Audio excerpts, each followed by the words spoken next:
성경 해석학. 성경을 해석하려면 우선 타나크타를 알아야 합니다. 여러분에게 조크 한번 하겠습니다. 성경 66권 1189장 31,108절은 하나님의 말씀입니다. 성경이 하나님 말씀이라 성경 안에 있는 모든 구절이 하나님 말씀입니다. 누가복음 4장 3절에 가로되 내가 만일 하나님의 아들이어든 이 돌들에게 명하여 떡덩이가 되게 하라. 부흥사들은 이 구절 말하고 선포기도, 명령기도 하라고 합니다. 6절. 가로되 이 모든 권세와 그 영광을 내가 내게 주리라 이것은 내게 넘겨준 것이므로 나의 원하는 자에게 주노라. 또 하나님이 너를 위하여 그 사자들을 명하사 너를 지키게 하시리라 하였고 11절 또한 저희가 손으로 너를 받들어 내 발이 돌에 부딪히지 않게 하시리라 하였느니라. 이게 성경에 있으니까. 하나님 말씀이다. 마귀가 예수님을 시험하면서 성경 구절을 인용한 것을 설교시에 사용하면 됩니까? 이단들은 자기 교리를 위해서 성경 구절 여기저기 짜맞춥니다. 그런 예는 다른 곳에서 하겠습니다. 정식 신학을 하지 않았거나 신학할 때 중간 이하 성적에서 졸업한 사람들이 성경을 구분 못하고 세계 교회를 망쳐놓고 현재도 망치고 있는 것입니다. 또 내 시작은 미비약하였으나 창백해 되리라. 여러분 창백해 될 줄 믿습니다.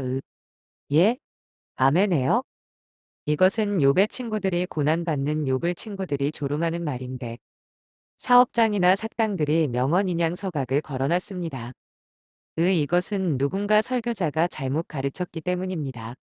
아멘 받아내는 것도 큰 문제입니다만 이런 무분별하게 사용하는 이단이나 자칭 부흥사 설교에 아멘하며 끌려다니는 사람들 한국교회 천만성도라고 하는데 이단이나 그런 곳에 따라 다니는 사람들은 평신도가 아니고 병신도가 거의입니다. 이단들은 모두가 그런 식입니다. 성경은 하나님 말씀이다. 뭐라고 씌어 있으니까 하나님 말씀이다. 그러므로 내가 하는 말이 정답이고 곧 하나님 말씀이다. 이게 3단 논법입니다. 어느 남자가 7개를 범했다. 너도 남자다. 너도 죄인이다. 사람은 다 똑같다. 배우나 안 배우나. 누구나. 이런 식으로 윽박 지르고 아멘 받아내고 설교하면 병신도들은 아멘하고 넘어갑니다. 병신도들은 그냥 넘어갑니다. 이단에 빠진 사람들도 그 3단 논리에 넘어가 있습니다. 잘못 가르친 것입니다.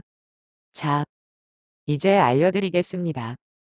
사실을 아시고 정상으로 돌아와야겠습니다. 신대원의 특강이다.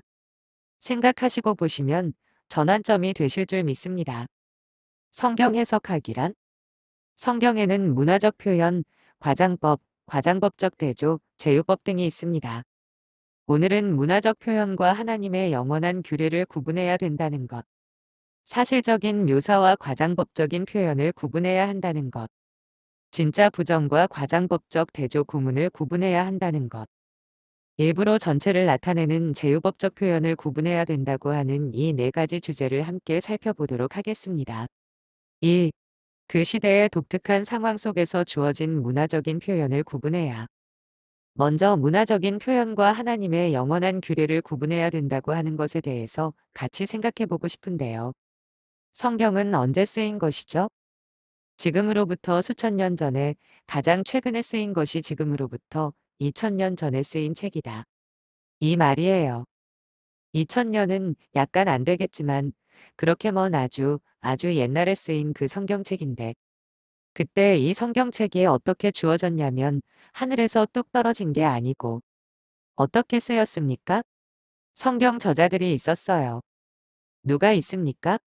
마태, 마가, 누가, 요한이라고 하는 성경 저자가 있고 바울이라고 하는 성경 저자가 있고 베드로라고 하는 성경 저자가 있고 또 구약 성경에 여러 성경 저자들이 있는데 그 성경 저자들이 성경을 쓴 겁니다.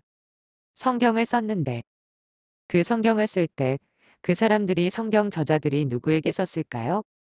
공중에 대고 썼나요? 그 진공 상태에 대해서 썼나요? 그게 아니라 그 당시에 살고 있던 그 시대의 사람들에게 그 시대 사람들이 이해하기 좋은 방식으로 글을 썼다 이 말입니다. 따라서 우리가 그 시대의 사람들이 이해할 만한 방식으로 성경을 썼다고 하는 점에 대해서 먼저 생각할 필요가 있는데요. 요즘 젊은 우리 세대가 말하는 걸 보면 알아듣습니까? 못 알아듣습니까? 못 알아들어요. 대한민국에서 같이 살고 있는데 왜 우리는 젊은 사람들의 말을 못 알아들을까요? 그것은 그들이 공유하고 있는 문화권 밖에 우리가 서 있기 때문에 그렇습니다. 그들의 문화, 그들의 여러 가지 생활 습관 속에서 그들 사이에 공유하고 있는 그런 약속이 있는 것이죠. 그래서 그들 나름대로의 표현 방식으로 대화를 하는 겁니다. 그렇기 때문에 그들이 사용하는 젊은 아이들이 사용하는 그 용어를 우리는 도무지 못 알아듣는 것입니다. 우리는 그 문화권 밖에 있으니까요. 요즘 텔레비전 뉴스를 들으면 뉴스가 이해가 됩니까? 이해가 안 돼요. 온갖 이상한 용어들이 자꾸 튀어나옵니다. ESG, 미백 등등 희한한 용어들이 막 나오는데 그걸 알아듣냐면 못 알아듣는 겁니다. 왜 못 알아듣죠? 그에 대한 사전 지식이 없고 거기에 대한 문화 배경 지식이 없기 때문에 우리는 못 알아듣는 겁니다. 따라서 이 언어라고 하는 것은 서로 약속된 그런 규약 속에서 대화가 이루어지고 의사가 전달이 되는 거거든요. 제가 중학교 다니고 그럴 때 보면 여학생들이 대화를 하는데 한국말로 대화를 안 해요. 뭐 하면서 막 얘기를 하는데 여학생들끼리 자기들은 막 통해. 남자들은 못 알아듣는 말들을 막 했었어요.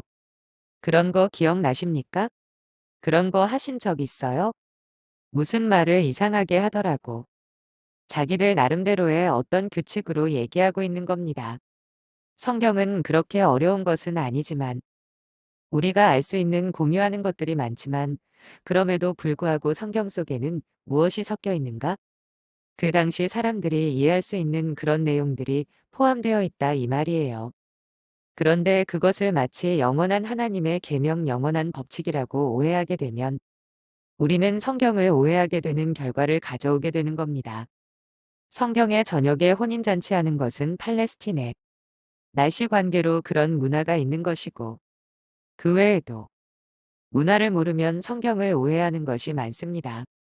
오늘날의 만일 바울 사도가 21세기 대한민국에 지금 살고 있다고 한다면 우리들에게 성경을 쓴다고 한다면 바울 사도는 뭐라고 우리들을 향해서 이야기를 했겠습니까? 여러분, 예배드릴 때 마스크 쓰고 예배드리세요. 그럴 겁니다. 왜 마스크 쓰고 예배를 드리라고 말할까요? 코로나 상황이니까 마스크 쓰고 예배를 드리라고 할 겁니다. 하지만 마스크 코로나 상황이 아닌 사람들은 그 말을 읽으면 그 글을 읽으면 좀 오해가 되는 것이죠.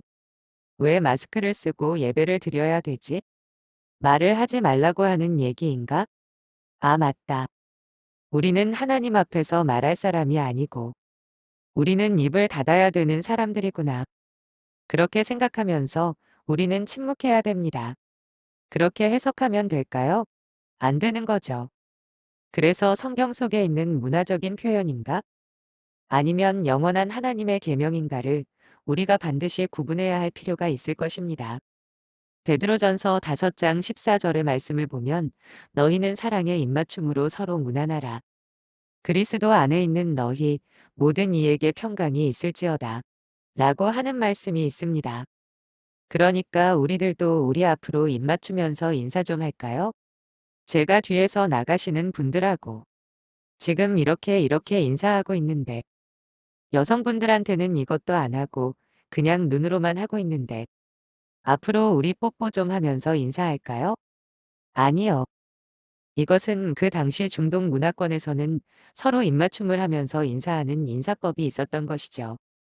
아버지와 아들이 입맞추며 반가움을 표시하고 인사하는 그런 문화권에 있는 사람들을 향해서 주신 명령이다 이 말입니다. 그니까 입을 맞추는 게 중요한 것이 아니고 무엇이 중요해요? 인사하는 게 중요하다 이 말입니다. 그러니까 무엇이 이런 문화적인 그런 내용인지, 무엇이 하나님의 말씀인지를 분별해야 할 필요가 있는 것이죠. 고린도전서 11장 4절에서부터 6절 말씀에 보면 물은 남자로서 머리에 무엇을 쓰고 기도나 예언을 하는 자는 그 머리를 욕되게 하는 것이요. 물은 여자로서 머리에 쓴 것을 벗고 기도나 예언을 하는 자는 그 머리를 욕되게 하는 것이니 이는 머리를 민 것과 다름이 없음이라. 만일 여자가 머리를 가리지 않거든 깎을 것이요. 만일 깎거나 미는 것이 여자에게 부끄러움이 되거든 가릴지니라. 그러니까 예배드릴 때 여성들은 베일을 쓰고 망토를 아무튼 이렇게 가리는 것. 이렇게 천을 가린 채로 예배를 드려야 한다고 고린도 전서 11장에서 이야기하고 있습니다. 그래서 천주교에서 미사 드릴 때 여성들이 뭐 하죠? 하얀 천을 쓰죠. 그러니까 천주교가 성경적으로 더 옳은 건가요? 하나님의 교회라고 하는 이단 집단에 가면 거기서도 성경 말씀에 따라서 여성들은 두건을 쓰고서 예배를 드리잖아요. 그러니까 그 하나님의 교회가 훨씬 더 성경적으로 바른 교회라고 할 수 있을까요? 그것은 어리석은 겁니다. 성경에 입맞춤을 하면서 무난하라고 했다고 해서 입맞추려고 하는 시도나 똑같은 거죠. 잘못된 거예요. 그걸 의미하는 게 아닙니다. 바울 사도가 마스크 쓰고 예배를 드리라고 했다고 하면 우리가 어느 상황에서든지 다 마스크를 써야 되는 게 옳은 게 아닌 겁니다. 그래서 우리는 성경 속에 과연 문화적인 개념으로 말을 하고 있는 것인지 아니면 하나님의 영원한 규례이고 명령인지에 대해서 분별해야 할 필요가 있는 것이죠. 그런데 우리는 종종 우리의 입장에서 유리한 것은 채택하고 우리의 입장에서 불리한 것은 채택하지 않는 그런 나쁜 습성이 우리들에게 있습니다. 제가 처음에 말씀드린 것처럼 우리는 어떤 존재냐? 우리는 객관적으로 진공 속에서 하나님의 말씀을 공평무사하게 해석할 수 있는 그런 사람들이 아니라고 말씀을 드렸어요. 마치 우리는 우주의 어느 한 지점에서 지렛대만 주면 내가 지구를 들어 옮길 수 있는 그 지구 밖에서 어떤 지점에 서 있는 공평한 위치에 있는 사람이 아니라 우리는 어떤 사람들이에요? 늘 편향적인 사람이라 이 말입니다. 우리는 늘 편파적이고 내 입장에 서서 바라보는 겁니다. 그러니까 일본과 스페인전에서 골이 하나 났는데 그게 골라인 밖에 있는 아웃입니까? 인, 입니까? 어느 게 맞아요? 안 봤군요. 일본 사람들은 다 이라고 그래요. 왜? 자기 편이니까. 우리 한국 사람들은 어떻게 생각하는가? 우리 한국 사람들은 지금까지 우리가 살아온 유교적인 문화에 우리가 길들여져 있는 겁니다. 우리가 살아온 그런 남존여비 사상에 길들여져 있는 겁니다.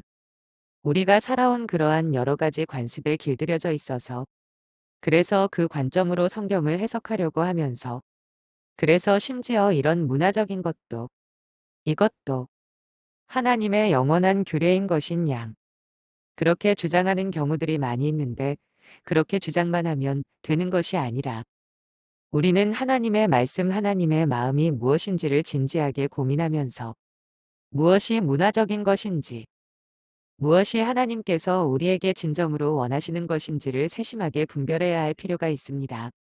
그래서 우리는 항상 성경을 읽으면서 이것이 문화적인 표현인지 아니면 하나님의 영원한 규례인지 고민해보고 또 고민해보시면 좋을 것입니다. 2. 과장법적 묘사를 구분해야. 두 번째 주제가 무엇이냐면 사실적인 묘사와 과장법적인 표현을 구분해야 한다고 하는 것입니다. 이 두 번째부터 오늘 다룰 이 내용들은 사실은 성경 해석학에서 나오지만 성경 해석에서만 나오는 내용이 아니라 사실은 일반 해석학, 일반 논리, 국어 이런 데서 나오는 거예요. 사실은 우리가 성경 해석학을 배우기 이전에 무엇을 먼저 배워야 되냐면은 일반 우리들의 언어 법칙을 배워야 되는 것이죠. 그래서 이 법칙은 사실 성경 해석학에만 해당되는 법칙이 아니라 일반 해석학 법칙이에요. 일반 해석학 법칙이고 일반 논리고 일반 우리들이 중고등학교만 제대로 잘 나오면 다 알 수 있는 내용들을 지금 두 번째, 세 번째, 네 번째를 제가 말씀드리려고 하는 겁니다. 그런데 성경 해석학은 어떤 특별한 해석학이 아니라 우리가 정상적인 방식으로 글을 읽어나갈 능력만 된다고 하면 성경을 충분히 이해할 수 있고 해석할 수 있다고 하는 것이 원칙이기 때문에 일반 해석학의 원리가 사실은 성경 해석학에 그대로 적용된다고 하는 것을 먼저 기억하시면 좋겠는데요. 오늘 두 번째 다룰 내용 사실적인 묘사와 과장법적인 표현을 구분해야 된다고 하는 이 원칙은 우리 성경 해석하기에도 필요하지만 어디에도 필요해요? 우리들의 일반 생활에도 필요해요. 우리가 대화할 때 주로 대화를 어떤 식으로 합니까? 과장법을 많이 써요. 우리 여러분 과장법 쓰면서 얘기합니까? 하지 않습니까? 많이 합니다. 특별히 누가 그런 과장법 많이 쓰죠? 남자들 보면 과장법을 얼마나 많이 쓰는지 몰라요. 그거 과장해 가면서 과장법을 많이 쓰는데 그런 과장법적인 표현을 하면 아, 정말 그런가 보다라고 생각할 게 아니라 아, 저것은 그 느낌을 강조하기 위해서 과장법적으로 표현하고 있구나 라고 하는 사실을 감안하고 들어야 되는 것이죠. 과장법적인 표현들이 성경에도 많이 나옵니다. 그런데 그 과장법적인 표현을 마치 사실적인 묘사로 오해하시면 큰 문제가 생기는 것입니다. 예를 들자면 가장 흔히 나오는 과장법 중에 하나가 무엇이냐면 모두라고 하는 과장법입니다. 모두, 전부, 이런 과장법이죠. 한번 그 스크린을 한번 보여주세요. 모든, 온, 다. 그런데 왜 말하고 적었을까? 전부, 그런 것들, 다, 문자적으로 정말 하나도 빠짐이 없는 전부를 가리키는 말이 아니에요. 전부, 모두, 온, 다, 이게 문자적으로 하나도 빠짐이 없는 걸 가리키는 게 아니라고 하는 것을 보겠습니다. 마태복음 3장 5절 말씀에 보면 이때에 예루살렘과 온 유다와 요단강 사방에서 그에게 나아와 예수님 앞에 나왔다는 겁니다. 그러니까 유대 사람들은 다 나온 건가요? 한 명도 빠짐없이? 할아버지든, 아기든, 갓난아기든, 아픈 사람이든, 걷지 못한 사람이든, 온 유대 사람들이 다 예수님에게 나왔습니까? 아니요. 안 나온 사람도 많아요. 요단강 사방에서 다 그에게 나왔다고 했으니까 남아있는 사람 한 명도 없이 100% 모든 사람들이 다 예수님께로 왔다고 하는 그런 의미입니까? 아니요. 여기서 말하는 온, 유다, 다라고 하는 말은 많이 나왔다는 얘기예요. 예수님 앞으로 몰려든 사람이 정말 많이 나왔다라고 하는 것을 강조하기 위하여 전부 나왔다라고 표현하는 거죠. 문자적으로 정말 전부 나왔다라고 해석하시면 안 되는 겁니다. 마태복음 4장 23절에서도 역시 마찬가지입니다. 예수께서 온 갈릴리에 두루 다니사 그들의 회당에서 가르치시며 예수님께서 온 갈릴리를 다니셨대요. 갈릴리 지방을 다 다니셨대요. 모두 다니셨대. 그러니까 갈릴리 지방에서 예수님께서 방문 안 한 곳이 있어요? 없어요? 없다고 생각하시겠죠? 하지만 그렇지 않습니다. 예수님께서 여러 곳을 정말 많이 다니셨다고 하는 사실을 강조하기 위해서 온 갈릴리를 두루 다녔다고 이야기하는 것이지. 안 간 곳도 있어요. 못 들린 곳도 계셔요. 몸이 하나인데 어떻게 다 들리겠어요? 다 못 들리는 겁니다. 하지만 가야 할 대부분의 지역은 다 갔고 할 수만 있으면 많은 곳을 돌아다녔다고 하는 사실을 강조하기 위하여 온 갈릴리에 두루 다녔다고 강조하고 있는 것이죠. 과장법적인 표현인 겁니다. 마태복음 4장 24절에서도 역시 마찬가지입니다. 그의 소문이 온 수리아에 퍼진지라. 사람들이 모든 앓는 자, 곧 각종 병에 걸려서 고통당하는 자, 귀신 들린 자, 간질하는 자, 중풍병자들을 데려오니 그들을 고치시더라. 예수님에 대한 소문이 시리아 전 지역, 모든 지역에 다 퍼졌다고 그랬어요. 그러니까 시리아에 사는 사람들은 예수님에 대한 소문을 안 들은 사람이 없이 다 100%다 들은 거죠? 맞죠? 아닌 겁니다. 그냥 수리아라고 하는 그 지역의 많은 곳에 전파되었다고 하는 것을 의미하는 것이고 모든 병든 자가 왔다고 했는데 병든 사람은 한 사람도 빠짐없이 예수님 앞에 다 나왔다고 하는 이야기가 아니라 많은 병자들이 예수님 앞에 나왔다고 하는 이야기입니다. 마태복음 10장 22절도 마찬가지입니다. 또 너희가 내 이름으로 말미암아 모든 사람에게 미움을 받을 것이나 끝까지 견디는 자는 구원을 얻으리라. 예수 믿으면 우리가 고난을 당할 것인데 모든 사람에게 미움을 받을 것이라고 했으니까 모든 사람들이 한 사람도 빠짐이 없이 100%다 미워한다고 하는 그런 의미일까요? 아니요. 그 가운데는 복음을 받아들이는 사람들도 있을 것이고 환영해주는 사람도 있을 것이고 위로해주는 사람도 있을 겁니다. 그런데 왜 모든 사람에게 미움을 받을 거라고 표현하는 거죠? 우리가 받을 그 미움이 아주 크고 광범위하다고 하는 것. 모든 종류의 사람들로부터, 다양한 종류의 사람들로부터 미움을 받을 거라고 하는 것을 강조하기 위하여 모든이라고 하는 말을 쓴 겁니다. 역대하 28장 4절에 보면 또 산당과 작은 산 위와 모든 푸른 나무 아래서 제사를 드리며 분향하니라라고 말씀하고 있는데요. 이 이야기는 나하스 시대에 있었던 일들을 묘사하고 있는 이야기인데 모든 푸른 나무 아래서 제사를 드렸다고 하는 얘기는 이스라엘 사람들이 푸른 나무만 보면 아이고 저기도 푸른 나무인데 저기서 밑에서도 제사 드려야 되겠다. 아이고 저기도 푸른 나무 있네. 해가지고 모든 푸른 나무를 다 찾아내서 그 나무 밑으로 다 가서 제사를 드렸다고 하는 이야기입니까? 아니요. 과장법적인 표현인 겁니다. 정말 많은 곳에서 제사를 드렸다고 하는 것을 강조하기 위하여 모든이라고 하는 말을 사용하고 있다고 하는 것을 기억하시면 좋겠습니다. 마가복음 4장 30절 말씀에 보면 비유가 아니면 말씀하지 아니하시고 34절이군요. 말씀하지 아니하시고 다만 혼자 계실 때에 그 제자들에게 모든 것을 해석하시더라. 그랬습니다. 그러니까 예수님께서 하신 말씀은 전부 비유입니까? 비유가 아닌 것도 있습니까? 비유가 아닌 것도 있어요. 어떤 것은 비유로 말씀하신 것도 있고 어떤 것은 직설적으로 말씀하신 것도 있습니다. 그런데 어떤 사람이 이런 주장을 할 수 있는 거예요. 성경을 봐라. 마가복음 4장 34절에 보니까 예수님께서는 비유가 아니면 말씀하지 않으셨다고 그랬어.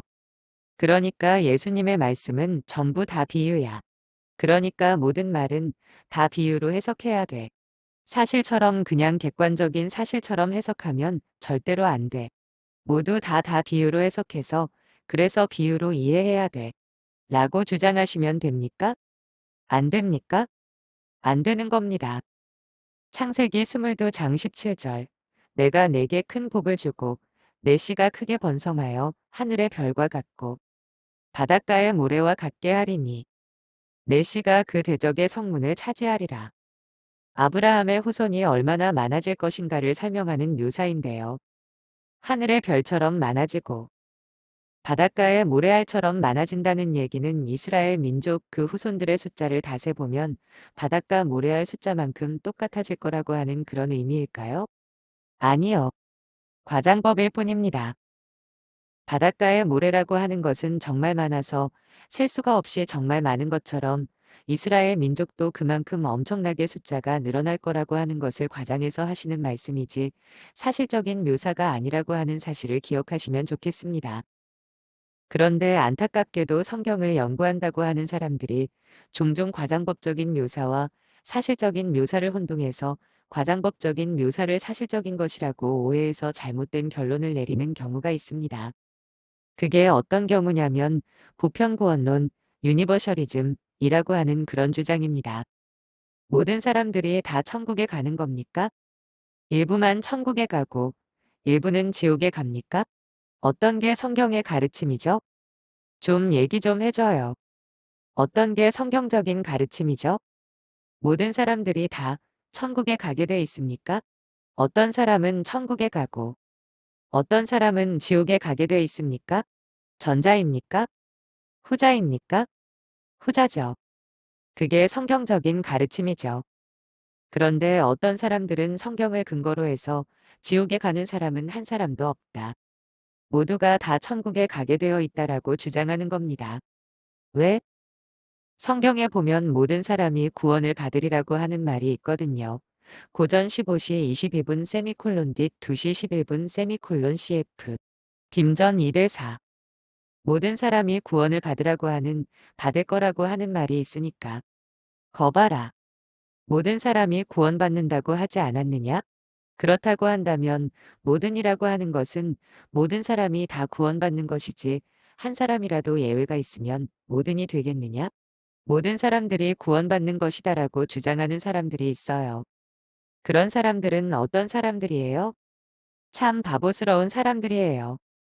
해석학의 기본 원칙도 모르고, 언어의 습관도 모르고, 법칙도 모르고, 정말 과장법을 사실적인 묘사로 오해하는 사람들이라고 말할 수 있죠.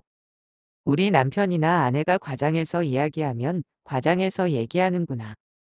너무나도 잘했다고 하는 것을 강조하기 위해서, 너무나도 기분이 좋다고 하는 것을 강조하기 위해서 과장해서 말하는구나 하고 좋게 봐주세요. 이런, 또 거짓말하고 있어. 그렇게 반응할 게 아니고, 그만큼 정말 좋았단 얘기구나. 그만큼 정말 신났단 얘기구나. 정말 좋았다고 하는 그 감정을 과장법적으로 얘기하고 있구나라고 제발 좀 받아들여 주세요. 그게 언어 법칙입니다. 언어 법칙도 잘 배워야 되는 것이고, 성경도 잘 이해해야 되는 것이죠. 3. 과장법적 대조 구문을 구분해야. 다음은 진짜 부정과 과장법적 대조 구문을 구분해야 한다고 하는 것입니다. 과장법의 연장선상이라고 할 수 있겠는데요.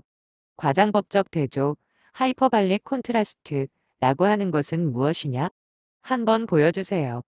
과장법적 대조라고 하는 것은 어떤 것이 참이라고 하는 것을 강조하기 위하여 수사학적으로는 부정하지만 실제로 부정하는 것이 아닌 강조 기법을 가리켜서 과장법적 대조 기법이라고 말합니다. 그러니까 그거 아니야, 그거 아니야라고 부정하는데 부정하지만 사실은 부정하는 실제적으로 부정하는 것이 아니라 긍정하고 싶은 것을 강조하기 위해서 수사학적으로 부정하는 수사학적인 방법인 거예요. 예를 들자면 출애굽기 16장 8절에 보면 모세가 이스라엘 백성을 향해서 이렇게 이야기를 합니다. 우리가 누구냐? 너희의 원망은 우리를 향하여 함이 아니요 여호와를 향하여 함이로다. 이게 어떤 배경에서 나온 이야기냐면 이스라엘 민족들이 모세와 아론을 향해서 원망하기 시작하는 겁니다. 물이 없다고, 고기가 없다고 불평하고 원망을 하는데 누구를 향해서 원망을 해요? 모세와 아론, 지도자를 향해서 원망하는 겁니다. 그런데 그 원망을 듣고 있던 모세가 답답해가지고 이스라엘 백성을 향해서 한 말이 바로 출애굽기 16장 8절의 말씀이에요. 너희들이 지금 원망하고 있는데 그 원망이 무슨 원망이냐? 우리에게 하는 원망이 아니다. 그래요. 우리에게 하는 원망이 아니라 누구를 향해서 하는 원망이다? 하나님을 향해서 하는 원망이다. 함부로 입 놀리지 마라. 함부로 원망하지 말라 하면서 책망하는 거죠. 그런데 정말 이스라엘 민족이 모세와 아론을 향해서 원망하지 않았나요? 했어요. 모세와 아론을 향한 원망이면서 동시에 하나님을 향한 원망인 겁니다. 그런데 모세가 무슨 얘기를 하냐면 그 원망이 얼마나 심각한 죄악인가, 얼마나 잘못된 것인가를 강조하기 위해서 무슨 얘기를 하냐면 그 원망은 우리에 대한 원망이 아니야라고 얘기하는 너희들이 원망하고 있는 거. 우리한테 원망한다고 원망하는 거지? 하지만 우리에 대한 원망이 절대로 아니야. 누구에 대한 원망이야? 하나님에 대한 원망이야. 라고 말하면서 조용해라고 하는 거죠. 그런데 우리에 대한 원망이 아니라고 말하지만 정말 우리에 대한 원망이 아닌가요? 그것을 부정하고 있는가요? 아니요. 우리에 대한 원망이긴 한데 그 원망이 하나님께 대한 원망이라고 하는 사실을 강조하기 위하여 그 원망의 심각성, 그 원망이 아주 잘못된 거라는 것을 강조하기 위하여 우리에 대한 원망이 아니라고 수사학적으로 부정하고 있는 것입니다. 70인의 제자들이 귀신을 쫓아내고 능력을 발휘한 다음에 예수님께 돌아와서 귀신이 주님의 이름으로 물러나갔다고 하는 사실을 보고하면서 흥분하고 좋아했습니다. 그 모습을 보신 예수님께서는 제자들을 향해서 말씀해 주셨어요. 누가복음 10장 20절. 그러나 귀신들이 너희에게 항복하는 것으로 기뻐하지 말고 너희 이름이 하늘에 기록된 것으로 기뻐하라. 예수님께서는 귀신이 너희에게서 항복하는 것으로 기뻐하지 말라고 말씀해 주셨습니다. 그러니까 귀신이 쫓겨나는 그런 엄청난 기적을 맛봐도 어떻게 해야 돼요? 별거 아닌 것처럼. 그냥 우리 전주 사람들처럼. 좋아도 안 좋은 것처럼. 그렇게 하고 있어야 되나요? 아니요. 귀신이 쫓겨나가는 걸로 기뻐하지 말라고 하는 이야기는 우리가 진정으로 기뻐해야 될 것이 무엇인가를 강조하기 위하여 수사학적으로 대비해서 기뻐하지 말라고 말한 것뿐입니다. 기뻐하면 잘못됐다고 하는 얘기가 아니라 진정으로 기뻐해야 될 것이 무엇이고 우리의 영원한 기쁨이 어디에 있는가를 강조하기 위해서 수사학적으로 부정하는 그런 표현일 뿐인 것이죠. 마태복음 10장 5절 6절도 한번 보겠습니다. 마태복음 10장 5절 6절인가요? 예. 예수께서 이 열두를 보내시며 명하여 이르시되 이방인의 길로도 가지 말고 사마리아인의 고을에도 들어가지 말고 오히려 이스라엘 집에 잃어버린 양에게로 가라고 말씀해 주셨습니다.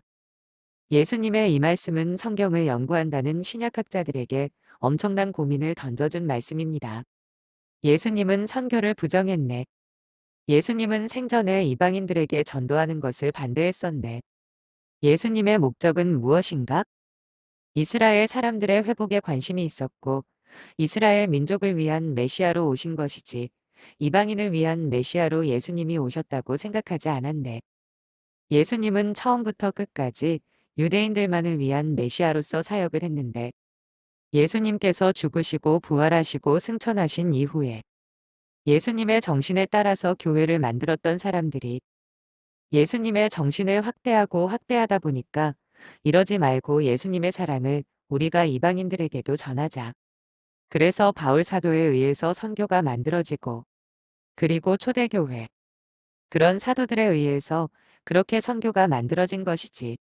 원래 예수님은 이방인 선교에 대해서 전혀 관심도 없었던 분이 예수님이야라고 생각하는 신약학자들이 엄청나게 많이 있었어요. 제가 박사 논문 쓴 게 이 구절로 박사 논문을 썼어요. 그건 잘못 이해한 것이다. 이것은 과장법적 대조의 표현으로서 예수님께서는 이방인의 길로도 가지 말고 사마리아인의 고을에도 들어가지 말라고 말씀하신 것은 이방인들을 배제했기 때문에 이 말씀을 하신 것이 아니라 지금 당장 시급한 일이 유대인들, 잃어버린 그 본래의 백성들을 시급하게 구원해야 될 일이 아주 급하다고 하는 것을 강조하기 위해서 그래서 이방인들에게로 갈 게 아니다. 그게 아니다라고 말씀하신 것이다라고 본 것이죠. 지금 우리 일상 대화 중에서 어떻게 대화를 합니까? 지금 밥 먹으려고 식탁을 준비했어요. 그래서 밥 먹자, 밥 먹자. 그러는데 엄마가 막 뛰어와요. 지금 밥 먹을 때가 아니야. 밥 먹지 마. 밥 먹지 마. 그래요. 왜? 지금 이러고 있을 때가 아니야. 아빠가 다쳤어. 빨리 가야지. 그 말은 무슨 얘기예요? 지금 해야 될 가장 시급한 일이 뭐라는 얘기예요? 지금 문제가 닥친 데를 먼저 해결해 보자고 하는 것의 시급성을 강조하기 위해서 지금 이것을 신경 쓸 게 아니다. 우리 꼬마 아이가 엄마, 사탕을 사줘. 엄마 아이스크림 먹고 싶어. 그럴 때 엄마 아빠가 뭐라고 그래요? 사탕 말고 아이스크림 말고 뭐라고 그래요? 밥부터 먹어야지 안 준다는 얘기입니까? 아니요. 시급성을 강조하기 위해서 우리는 과장법적으로 그게 문제가 아니야. 남편과 아내가 싸웁니다. 아내가 막 뭐라고 얘기하는데 남편이 내가 돈 많이 벌어다 줄게. 내가 이렇게 돈 많이 벌어가지고 행복하게 해줄게. 그러면 아내가 얘기하면 돈이 중요한 거야? 돈이 뭐가 중요해? 싸운단 말이에요. 돈이 안 중요하단 얘긴가요? 아니요. 돈보다도 훨씬 더 시급하고 훨씬 더 중요한 무엇인가가 있다고 하는 걸 강조하기 위해서 돈이 중요한 게 아니라고 부정하는 것이죠. 그게 우리의 실생활 가운데서 많이 있습니다. 예수님의 말씀이나 성경 말씀 가운데도 이렇게 과장법적인 대조가 많이 있는 것이죠. 그래서 지금 이스라엘 사람들은 어떻게 생각했습니까? 이스라엘 사람들은 자신들은 아브라함의 백성이요. 할례받은 백성이기 때문에 자동으로 하나님의 나라의 일원이라고 생각하며 안심하고 있는 겁니다. 지금 문제가 되는 것은 저 이방인들이고 저 나쁜 사람들이 회개하고 돌아와야지. 우리들은 하나님의 백성이고 우리는 구원은 따놓은 당상이라고 생각하고 있는 이스라엘 민족을 향해서 예수님께서는 말씀하시는 겁니다. 이방인이 문제가 아니라 지금 잃어버린 이스라엘이 문제다고 이야기하고 있는데 그 얘기는 이방인 선교가 불가하다고 하는 그런 입장이 아닌 것인데 놀랍게도 좀 공부 좀 많이 하고 정신이 제대로 바뀐 사람들조차도 과장법적 대조라고 하는 이런 표현법을 몰라서 사실적인 묘사인 줄로 착각하는 경우가 많이 있는 것이죠. 마태복음 8장 11절 12절도 역시 마찬가지입니다. 아까 보여줬던 것에 나와 있을 것 같은데요.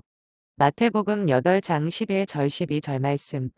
또 너희에게 이르는 이 동서로부터 많은 사람이 이르러 아브라함과 이삭과 야곱과 함께 천국에 앉으려니와 그 나라의 본 자손들은 바깥 어두운 데 쫓겨나 거기서 울며 이를 갈게 되리라. 마지막 때가 되면 이방인들이 아브라함과 함께 천국 잔치에 참여하게 될 것이지만 이스라엘 사람들은 쫓겨날 거라고 하는 예수님의 말씀입니다. 하지만 이 말은 문자 그대로 유대인들은 이제 구원을 받지 못한다고 하는 이야기는 아닙니다. 정말 원래 선택받지 않았던 이방인들이 축복을 받게 될 것이라고 하는 사실을 강조하기 위하여 유대인들은 오히려 쫓겨나게 될 거라고 대조해서 강조해서 이야기해주고 있는 것이죠. 시편 146편 3절에서부터 5절 말씀도 마찬가지입니다. 귀인들을 의지하지 말며 도울 힘이 없는 인생도 의지하지 말지니 그의 호흡이 끊어지면 흙으로 돌아가서 그날에 그의 생각이 소멸하리로다. 야곱의 하나님을 자기의 도움으로 삼으며 여호와 자기 하나님에게 자기의 소망을 두는 자는 복이 있도다. 이거 성경 전체에 아주 반복해서 나오는 것인데요. 사람을 의지하지 말고 하나님을 의지하라. 이게 성경의 가장 기본적인 메시지입니다.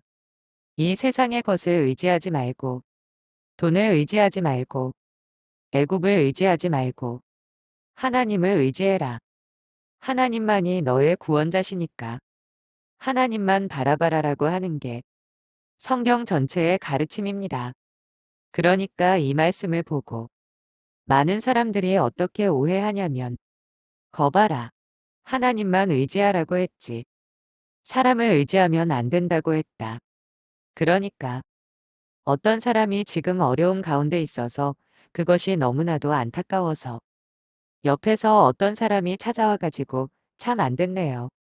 내가 도와주고 싶은데 뭘 도와줄까요? 내가 도와주고 싶어요. 그렇게 얘기하니까 믿음이 있다고 하는 그 사람이 대답하는 겁니다. 전 도움 필요 없습니다. 성경 말씀에 하나님을 의지하라고 그랬지 사람 의지하지 말라고 했습니다. 그러니까 도움 필요 없습니다. 나는 하나님께만 의지할 겁니다라고 말하는 것은 바른 태도가 아니에요. 종종 어떤 사람들은 약을 버려야 병원에 가지 않아야 하나님의 도우심을 얻을 수 있다라고 이야기하는 경우도 있습니다. 물론 우리들의 마음은 이 세상의 것들에 의존하기보다는 하나님을 의지해야 되는 것이 맞습니다. 하지만 역시 이 표현은 과장법적인 대조의 표현으로서 우리가 진정으로 의지해야 될, 궁극적으로 의지해야 될, 그리고 영원히 우리를 변치 않고 사랑하실 분은 하나님이 한 분뿐이라고 하는 사실을 강조하기 위해서 이 세상에 의지하는 것들이 얼마나 헛된 것인가를 보여주기 위해서 이런 표현을 하는 것이지. 우리 성도는 기도만 하기만 하면 아무 일도 하지 않고 가만히 있어도 하나님을 의지하면 알아서 먹여줄 것이라고 하는 그런 잘못된 결론으로 내려서는 안 될 것입니다. 16. 일부러 전체를 나타내는 제휴법적인 표현을 구분해야. 마지막으로 일부러 전체를 나타내는 제휴법적인 표현을 구분해야 합니다. 제휴법, 신억도시 이라고 하는 것은 무엇입니까? 일부를 가지고서 전체를 나타내거나 전체를 가지고 일부를 나타내는 방법 등등입니다. 예를 들어서 사람이 빵으로만 살 수 없다라고 하는 그 말에 빵이라고 하는 것은 무엇을 의미하나요? 빵만이 아니죠. 먹을 것. 아무튼 의식주 이런 것을 다 포함해서 대표로 빵을 이야기한 것뿐입니다. 군대에서 지휘관이 말합니다. 점심시간이다. 식판 들고 집합. 그러면 식판 갖고 나가야 됩니까? 식판만 갖고 나가야 됩니까? 식판과 숟가락도 같이 갖고 나가야 됩니까? 예, 숟가락도 같이 갖고 나가야 돼요. 왜의 제휴법적인 표현인 거예요. 그게 그런데 군대에서는 제휴법적인 표현을 할 때도 있고 사실적인 표현을 할 때도 있고 자꾸 왔다 갔다 하니까 이때가 제휴법적인 표현인지 사실적인 표현인지 몰라서 헷갈려 하는 거예요. 하지만 지혜로운 사람이라고 한다면 아, 이게 지금 제휴법적인 표현으로 말하고 있는 것인지 사실적인 표현으로 말하고 있는지를 구분해야 되는 겁니다. 아내가 남편을 향해서 좀 그렇게 집안일에 관심 없게 하지 말고 좀 나 좀 도와주고 설거지 좀 해 도와주고 그랬더니 설거지해주고 설거지했어 됐지? 그러면 되나요? 안 되나요? 안 된단 말이에요. 설거지를 해달라고 하는 것은 제휴법적인 표현이에요.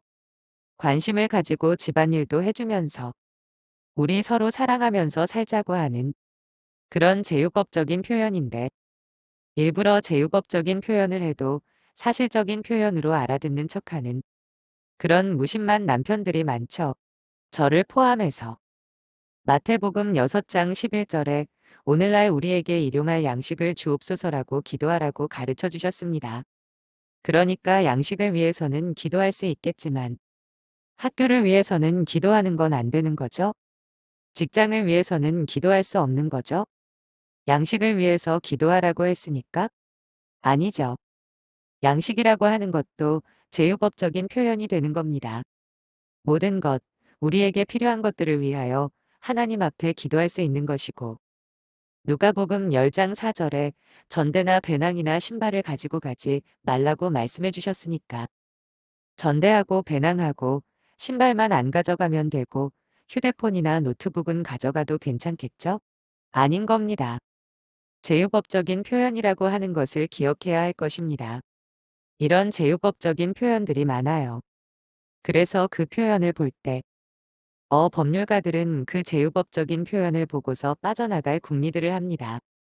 법에 A, B, C 등이 있으면 다 포함된 거지만 등, 자가 없으면 A, B, C만 포함한다. 그러면서 막 법률가라고 막 서로 그거 가지고 싸워요. 법률가가 안 되길 다행입니다. 그런데 우리가 성경 말씀을 그런 식으로 이해해서는 안 되겠고 제휴법적인 표현으로 봐야 되는 것입니다. 그 중에 하나가 또 무엇이냐면 결의법입니다. 결의 법이라고 하는 것은 말을 이해하기가 좀 어려운데 세부적인 경우를 예로 들어서 규정하는 법이 결의법이라고 하는 겁니다. 예를 들어서 출애굽기 23장 4절에서부터 5절 말씀에 내가 만일 내 원수의 길 잃은 소나 나귀를 보거든 반드시 그 사람에게로 돌릴지며 내가 만일 너를 미워하는 자의 나귀가 짐을 싣고 엎드려짐을 보거든 그것을 버려두지 말고 그것을 도와 그 짐을 부릴지니라라고 말씀해주고 있습니다. 자, 길을 가는데 이웃집 고양이나 개가 길을 잃고 있습니다. 고양이나 개는 안 돌려줘도 되죠? 아니, 여기 소나 나귀만 규정해 놨잖아요? 이게 결의법이라고 하는 게 뭐냐 하면 하나의 예를 들은 거예요. 소나 나귀나 길 잃은 것을 보면 돌려줘라. 하나의 예를 들은 것이죠. 그 얘기는 뭡니까? 그와 비슷한 상황에도 역시 적용이 되는 거예요. 개가 길 잃고 있든, 혹은 자전거가 나와 있든, 뭐가 있든, 성경에서 일일이 다 규정하고 있지 않더라도 그래도 이것이 전체를 나타낼 수가 있겠구나. 결의법적인 표현으로 이렇게 돼 있구나라고 하는 것을 보면서 성경을 해석해야 되지. 안타깝게도 성경을 문자대로 믿는다고 하는 사람들 중에는 정말 성경을 곡해하면서 성경의 정신과는 정반대의 길을 걷는 경우가 너무나도 많이 있습니다. 하나님의 마음, 정말 성경을 주신 이 하나님의 마음이 무엇인지를 우리가 발견해야 되는 것이죠. 그런데 그것을 발견하지 않고 자꾸만 법률가들처럼 자구를 따지는 겁니다. 성경에 보니까 이건 언급이 돼 있더라. 이건 언급이 안 돼 있더라 하면서 빠져나갈 궁리만 하고 있다고 한다면 하나님 만약에 그럴 마음이었으면 다 얘기해 주시면 내가 들었을 텐데 얘기 안 해서 내가 안 들어요 하는 그런 어리석은 모습을 보여서는 안 될 것이라고 믿습니다.